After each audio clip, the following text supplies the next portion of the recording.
Olá, meus amiguinhos da primeira série de ensino médio Novotec, tudo bem? Então vamos pegar aqui mais uma aula de sociologia.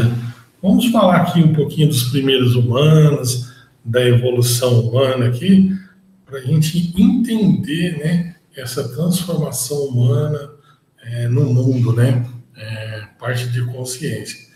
Nós temos uma imagem ilustrativa ali, né, que como se o homem tivesse descendido do macaco. Ainda há uma grande discussão na sociedade em relação de qual que é a verdadeira origem humana. Não é verdade? Aí nós temos essa imagem ilustrativa que a gente vê desde criança, né? A transformação, a evolução humana, que é através do macaco aí. Por que existe essa imagem? Para que nós possamos pensar, né? Nós possamos raciocinar, para que nós possamos também contestar algumas posições postas pela sociedade. Né? A pergunta é que não quer falar, ou melhor, calar, de onde viemos, investigando as nossas origens. Né? Diferentes sociedades têm dado distintas respostas para a questão do surgimento do ser humano. Vejamos duas delas. Primeiro, o cristianismo e segundo, o evolucionismo. Né? Então, nós temos aí uma teoria posta pelo cristianismo e a outra pelo evolucionismo. Então, nós vamos falar do lado cristão e a teoria da evolução humana nessa aula. Então, no cristianismo, nas sociedades ocidentais em que predomina a tradição, cultura cristã, uma das respostas para a origem do ser humano decorre de uma interpretação da Bíblia, do livro sagrado dos cristãos, que trata de uma visão denominada cristianismo. Então, se você for lá no livro de Gênesis da Bíblia, né? Gênesis,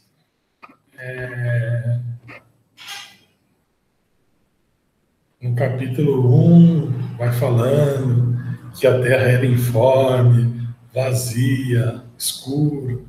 Deus disse, faça-se a luz, e achou que era bom. Aí dividiu a luz para o dia e a escuridão para a noite. Aí faça-se os rios, a terra, e foi povoando a terra com cada animal. Nessa teoria do cristianismo, ela vai falar que a origem humana ela descende de Deus, porque Deus pegou o barro, transformou o barro e esculpiu o ser humano e soprou nele o sopro de vida, deu o sopro de vida. Né? Deus viu que era bom e disse, façamos o homem a nossa imagem e semelhança. Então, nessa teoria, o homem foi esculpido por Deus, o homem descende de Deus. Né? Então, vamos lá. Como eu estava dizendo para vocês, vejamos esse texto extraído do livro de Gênesis. No princípio, Deus criou a terra. Deus disse, haja luz, e houve. Deus viu que a luz era boa e separou a luz da treva. Deus chamou a luz de dia e as trevas de noite. Deus disse que a terra produz os seres vivos, segundo a sua espécie, animais domésticos, peixe e feras, segundo a sua espécie, e assim fez. Então, no primeiro momento, a luz e a escuridão.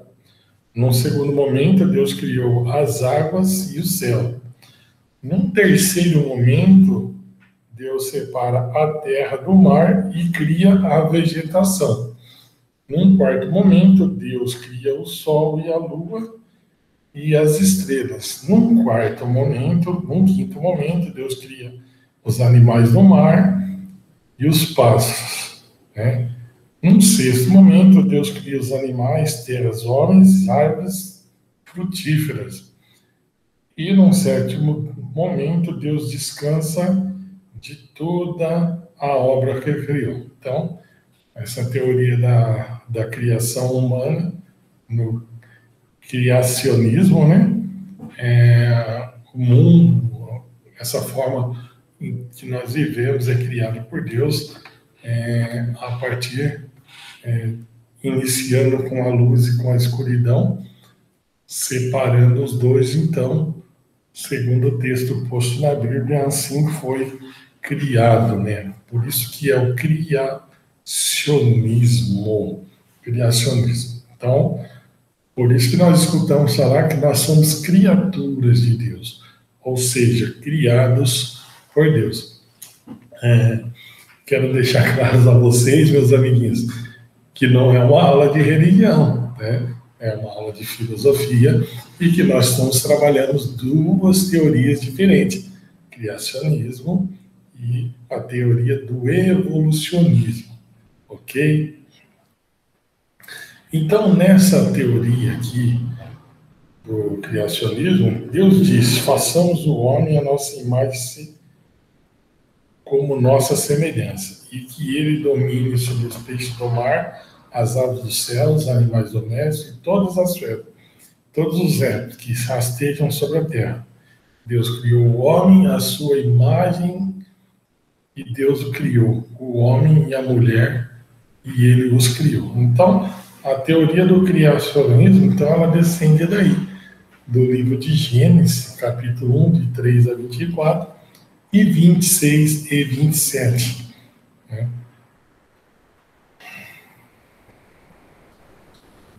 O que fala essa teoria do criacionismo? Né? De acordo com o criacionismo, o texto bíblico fundamenta a interpretação de que o ser humano é criação de Deus e uma criação especial, pois o texto diz que o homem e a mulher foram criados à imagem de Deus. Isso significa que o ser humano não é apenas algo, um corpo vivo, mas alguém, um corpo dotado de uma alma espiritual. Então, nessa teoria, o homem ele vai além do corpo, né? Existe uma alma espiritual dentro dele. Assim, o ser humano se diferencia das demais criaturas vivas por sua essência espiritual, que se revela no desenvolvimento de características como racionalidade, a consciência reflexiva, a linguagem elaborada, a imaginação artística e o senso de moralidade, né? Então, segundo a teoria do criacionismo, todas essas características aí, elas diferenciam os homens dos demais animais. Não precisamos ir muito longe para ver, né? Muita gente tem o seu animalzinho de estimação em casa e muitas vezes nós falamos: já pensou se ele falasse? Que é uma da característica que existe nessa teoria do criacionismo, né? Que é a fala, a oralidade, a consciência, a linguagem elaborada, que nos outros animais não existe, né? Muitas vezes eles tendem a imitar, mas não porque têm consciência daquilo que fazem, e sim por um ato mais de reflexo. Essa visão criacionista predominou em sociedades ocidentais cristãs até o século XIX. Entretanto, com o avanço das investigações das ciências e a consolidação de uma racionalidade laica quer dizer não religiosa, uma nova teoria alcançou a consciência para confrontar a hegemonia criacionista nos meios científicos. Então, aqui nós tiramos a visão religiosa, né? Entra numa revisão laica, numa visão de uma pessoa que não possui religião. Então, ela vai confrontar aqui nesse momento a teoria segundo a consciência, segundo a ciência. E aí entra, então, a teoria evolucionista. Lá, a primeira teoria, ela descende do texto bíblico, né? E a evolucionista, não, já é criada em 1859, após anos de observação e estudos da natureza, o cientista inglês Charles Darwin. Então, Darwin, né? Que nasceu em 1809 e morreu em 1882, publicou o livro A Origem das Espécies. Nele propôs que os seres vivos evoluíram a partir de ancestral comum. Então, considera também que o mecanismo biológico pelo qual as espécies mudaram evoluíram e diferenciaram, e estaria baseado em uma seleção natural. Essa proposta foi chamada de teoria evolucionista ou evolucionismo. Então, a teoria do evolucionismo tem como pai o Charles Darwin. Então, guarde esse nome, guarde essa teoria, porque nós podemos utilizá-la aí no formulário de vocês. Tá? Então, o que Darwin dizia? Darwin havia observado que em qualquer espécie os indivíduos não são exatamente iguais, o que por isso alguns se adaptam melhor que os outros a determinados ambientes. Os mais adaptados em cada ambiente têm maior chance de sobreviver e dessa maneira pode deixar um número maior de descendentes, o que explicaria a evolução das diversidades. Entendeu? Vamos imaginar. Então, os leões é para predominar na selva, porque eles são rápidos, são ágeis, são caçadores, né? Alimentam-se de carne, então eles vão prevalecer em relação a outros animais que se alimentam única e exclusivamente da vegetação posta naquele ambiente. Então, o evolucionismo, nessa teoria, ele fala da seleção natural. Então, antes da seleção, né? Após a seleção, população final. Então, antes da seleção, existe um grupo diversificado ali, né? Depois, quando você seleciona, você mantém um grupo específico de partes iguais.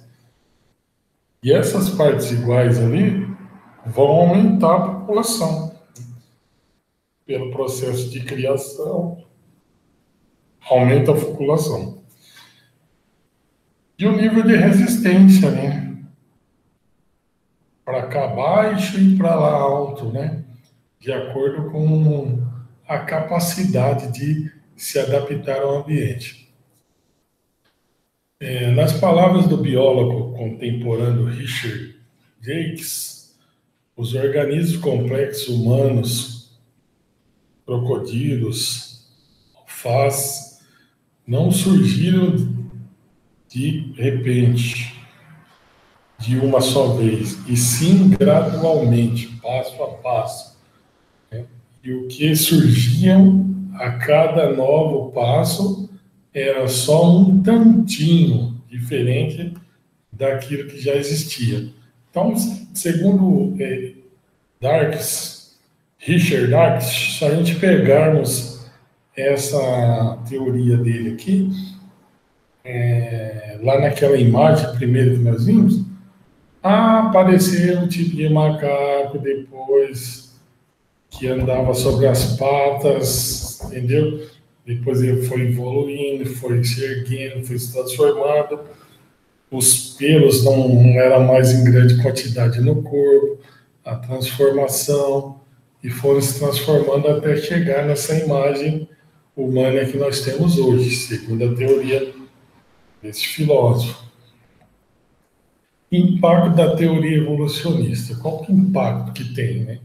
Então, na sociedade cristã do século XIX, a teoria evolucionista provocou um forte impacto.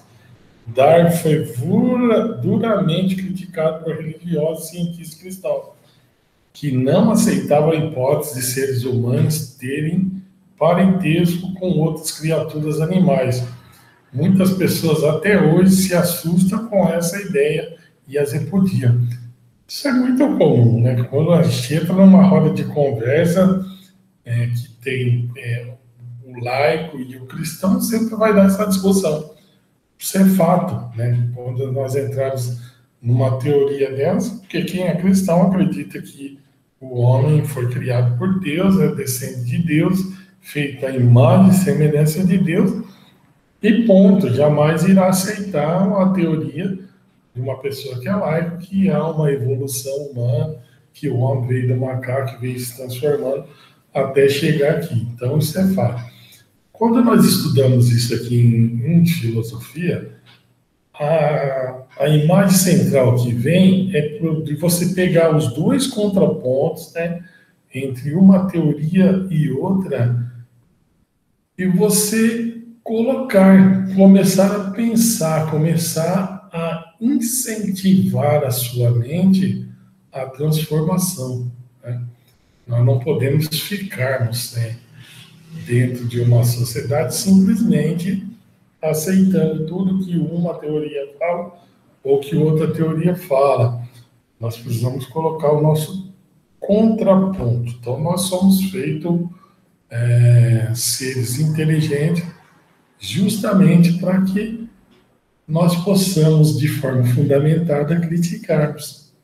É isso, é isso. Os impactos da teoria evolucionista, né? Parte do problema deve ser uma interpretação equivocada da teoria evolucionista, pois os cientistas que defendem, nunca afirmaram que descendemos dos macacos, né? Sua hipótese é que, em alguns momentos da evolução das espécies, as linhagens de humanos e demais primatas, chimpanzés, gorilas, compartilhavam um ancestral em comum, né? E os descendentes desse ancestral comum teriam evoluído por caminhos diferentes, né?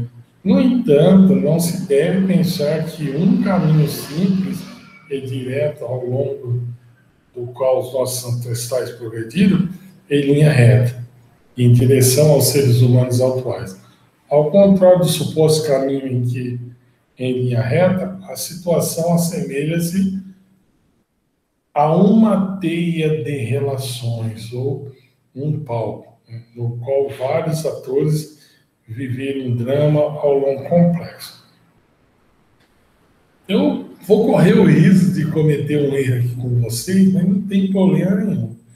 Vamos imaginar aqui, para nós fazermos uma analogia sobre esse tema que é posto aqui, e trabalhando essa analogia, eu posso dizer, nesse país nosso miscigenado, né?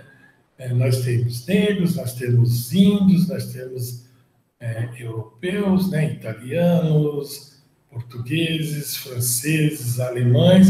Nós temos uma diversidade de povos aqui gigante. Então, fazendo essa analogia com isso, dessa transformação, é como se o filósofo estivesse nos dizendo que essa ligação, essa mistura de raça, que é o povo brasileiro, foi trazendo novas evoluções para a espécie humana. Por isso que eu faço essa analogia, né? Quando ele fala que um ser descendente lá, que era comum do homem do macaco, que foi misturando com outras raças e foi evoluindo. Então, percebam que isso aqui, para a gente entender um pouco melhor, é analogia. É analogia. Os primeiros humanos. Como seriam nossos ancestrais? Sabemos que a maior parte dos humanos mais antigos não existe mais. No entanto, pesquisadores encontraram vestígios de sua existência, e entre eles destacam-se os fósseis. Olha como que é a diferença do crânio, né?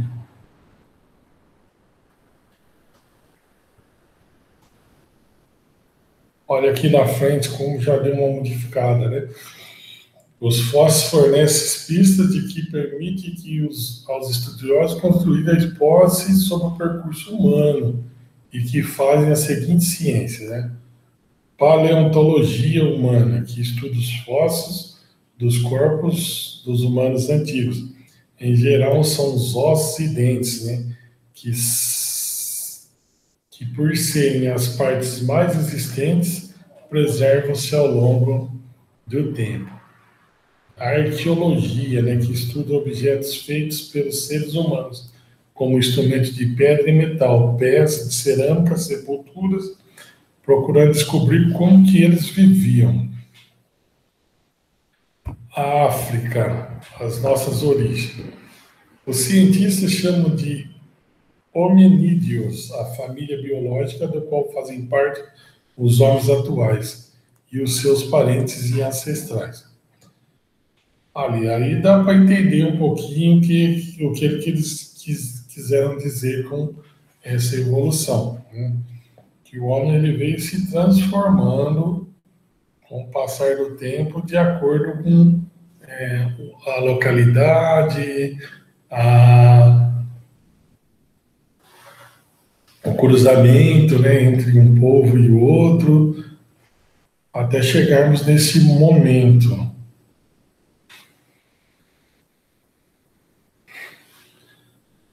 África, as nossas origens. Que ali foram encontrados fósseis humanos mais antigos, segundo o historiador africano Joseph Kingthorpe. Só a África registra a presença de todas as etapas da evolução rumo ao humano, dos Australopithecus ao Homo erectus e aos primeiros homens sapiens, em diversas linhas evolutivas. Então, nesse primeiro episódio da longa marcha da humanidade, os mais determinantes foram a postura ereta e os primeiros passos, né? Viram depois o desenvolvimento do cérebro, a palavra e a invenção das primeiras ferramentas, entre as quais machados de duas faces e a invenção do fogo, do rito de significação religiosa. Olha aí, a gente passa um pouco aí os gráficos, traz um pouquinho da ligação com a geografia, que é uma matéria parceira nossa, né? Mostrando ali a região da África, né? E os nossos primeiros ancestrais teriam deslocado ao pouco para outras regiões do planeta. Ásia, Europa, Austrália, América. Todo esse processo é um objeto de pesquisa contínua, que vai demonstrando a evolução. Aliás, entre os primeiros hominídeos estão os dos gêneros Australopithecus, termo que significa macaco do sul. Vieram na África desde aproximadamente 4,5 milhões de anos e caminhava de pé, bipedito, em posição semi-ereta e tinha estatura média de 1,20 m, dentes molares relativamente reluzentes e o cérebro com volume medida de 570 centímetros. E supõe que sua alimentação tenha sido baseada em vegetais como grâmineas, raízes, sementes e brotos. Mas acredita-se que algumas espécies de Australopithecus também se alimentavam de lagartos, ovos pequenos, mamíferos, e a maior parte deles extinguiu há cerca de 1 milhão de anos. Gênero Homo. A análise de registro fóssil também indica que por volta de 2 milhões de anos atrás, as aves da família de hominídeos já apresentavam outros ramos diferentes de Australopithecus, e trata-se de a espécie do gênero Homo, que inclui os seres humanos atuais. Entre as principais espécies do gênero Homo estão o Homo habilis, o Homo erectus, o Homo neglectus e o Homo sapiens. Aí tem aí os menininhos aí, né? O habilis, que período viveu aproximadamente 2 milhões de anos. Local África, volume do cérebro, 700 centímetros, alimentação, além de vegetais, incluía carne, habilidade, recebeu a denominação Homo habilis, que significa homem habilidoso, porque, segundo os pesquisadores, fabricou os primeiros instrumentos de pedra e madeira. Homo erectus, né? Viveu aproximadamente 1,7 milhões até 300 mil anos atrás. O local que habitou na África e dispersou-se pela Europa e Ásia, mas não chegou à América nem na Austrália. Volume de cerebral cerca de 900 centímetros cúbicos. Tipos de alimentos, além de vegetais, carne passou a ser importante a sua alimentação.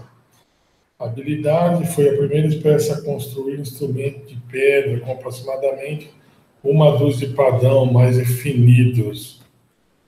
Homo neanderthalis viveu aproximadamente 135 mil até 34 mil anos atrás.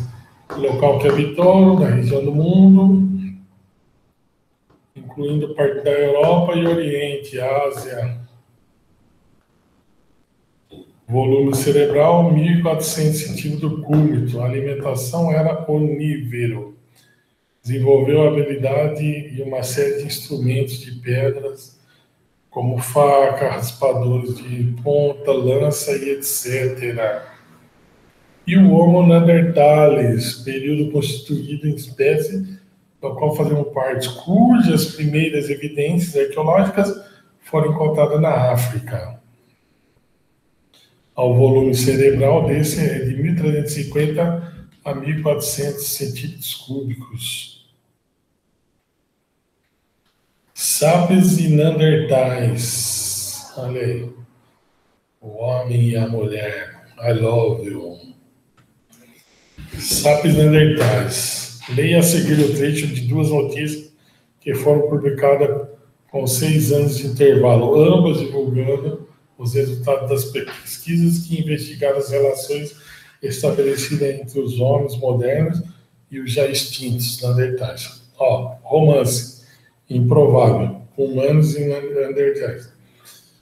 Desde 1998, quando uma ossada de 25 mil anos, meio Neandertal e meio humana, foi encontrada aqui em Portugal, cientistas andam se coçando com a hipótese de que as duas espécies tiveram relações, digamos, íntimas por mais de 10 mil anos. No começo do ano, porém, o italiano Giorgio Bortelli, um dos cientistas que levou uma série da teoria, resolveu comprová-la, né?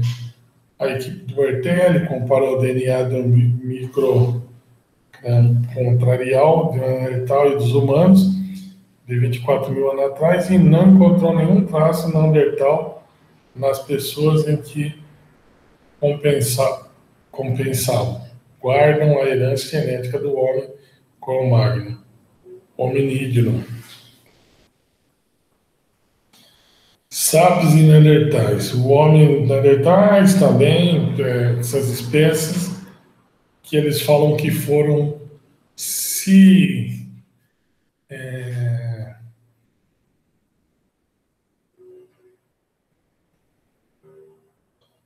relacionando, e nessa relação foram surgindo as transformações. O saber reflexivo. Isso aqui é muito importante na filosofia. Muitas vezes a gente fala antes de pensar, quando nós deveríamos mais refletir sobre aquilo que se fala. Talvez na característica melhor os sapiens do que o desenvolvimento do saber reflexivo, nosso modo de saber que sabemos, isso significa que nossa espécie é capaz de fazer sua inteligência debruçar sobre si mesma. Assim conseguimos tomar posse do próprio saber, avaliando sua consistência, seu valor e seu limite. Nós estávamos na sala de computação essa semana, e aí eu vi aí o professor Perdigão conversando com alguns alunos sobre essa teoria da evolução, sobre evolucionismo, e os meninos falaram, não, para, eu já fico pensando tanta coisa, de onde vem, do que viu, o que é. Aí se continuar falando isso, eu vou pensar mais ainda. O sentido básico, principal do ser humano mesmo é buscar um sentido para a sua vida, para a sua existência. Nós não podemos simplesmente ficar na Terra só de passagem. Certo? Então, para isso, nós precisamos utilizar a inteligência. Então, o ser humano, utilizando a sua inteligência, criou coisas extraordinárias, mas também destruiu de forma devastadora. Então, somos capazes de acumular conhecimentos e técnicas, no entanto, permanecer angustiados por dúvidas profundas. Se nós olharmos na nossa sociedade hoje, nós vamos ver como que era o planeta há 100 anos atrás, há 50 anos atrás. Não vamos voltar só 50 anos atrás, a vegetação era mais densa, as florestas eram mais fechadas. Hoje já não existe mais tantas florestas densas, não existe tanta floresta fechada, a população cresceu muito, a população mundial cresceu muito, foram criadas novas tecnologias, novas ferramentas que trouxeram condições humanas, mas que também geram angústia, porque cada nova criação que facilita a vida do homem, também ela traz consequências para o próprio homem. Consequência para o próprio homem. Nós vamos estudar isso aí mais para frente, uma matéria chamada sociologia, nós vamos ver. Evoluiu, transformou, melhorou. Antigamente se precisava 10 homens para trabalhar numa máquina, que hoje preciso de 2. Então você percebe que a evolução também ela traz consequências devastadoras, não só para o meio ambiente, mas como para o próprio homem. Então, as primeiras sociedades, as mudanças que fizeram a diferença. Ao estudar os fotógrafos, o inglês John Box, 1834-1913, desenvolveu uma periodização que adotou um critério, grau de habilidade tecnológica na produção de instrumento. Essa periodização distingue-se pelo menos 2 grandes momentos, paleolítico e neolítico. Então, nesta coleção será utilizada a nomenclatura proposta por Lubbock. No entanto, também serão considerados outros aspectos das transformações sociais que vão além do critério tecnológico. Então, no período paleolítico, nós tínhamos ali os caçadores e os coletores, né? Calculava-se que o período paleolítico abrange cerca de 99% dos tempos de existência das sociedades humanas. E seu início é marcado pelo surgimento dos primeiros hominídeos e se estende até aproximadamente 8.000 anos antes de Cristo. Vejamos as características básicas. Os primeiros instrumentos, seres humanos de diferentes religiões da África, Europa, Oriente Médio, Ásia e América. Confeccionavam seus primeiros instrumentos utilizando madeira, ossos, chifres e pele. A confecção e a utilização cada vez mais generalizada de instrumentos são um dos principais fatores que distinguem os seres humanos de outros animais. Supõe que inicialmente os humanos utilizavam materiais como os ossos e madeiras e pedras da maneira que encontravam na natureza. Depois, a partir desses materiais, começaram a confeccionar objetos como facas, machados e arpões. Percebo que todos esses objetos eles tinham um intuito de sobrevivência mesmo, de caça, de busca, né? Depois foram surgindo os objetos transformação da pedra, para se fazer o esconderijo, para trazer uma proteção. Olha lá que lindo.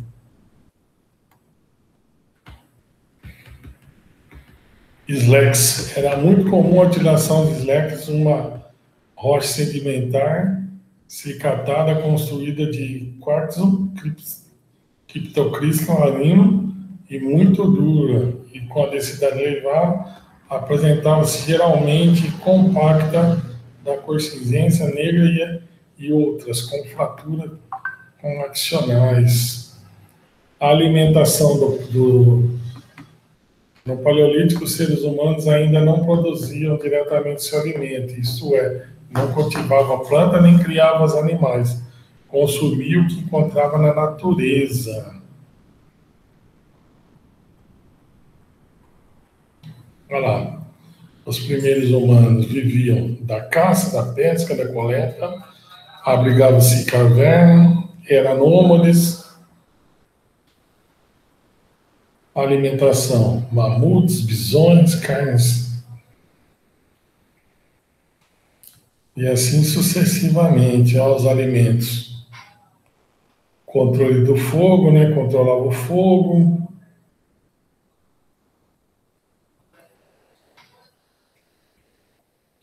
Aquecer, né? Proteção contra predadores, iluminar, cozinhar.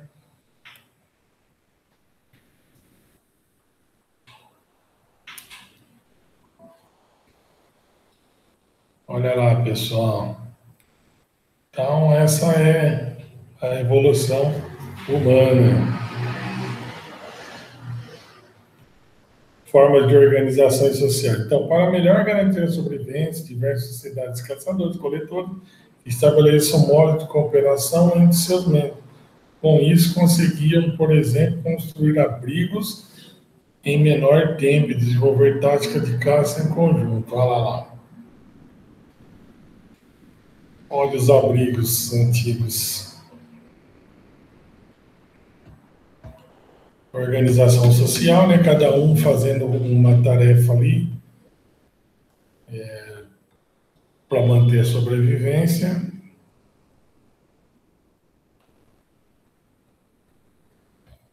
Depois foram surgindo novos tipos de casas, de aldeias. No período neolítico, as sociedades agropós, no período neolítico, a pedra era utilizada na produção de instrumentos, né? E começou a ser polida, sendo aprimorado o fio do seu corte, né? Por esse motivo, o período também é conhecido como Idade da Pedra Polida. Produção agroposterior, né?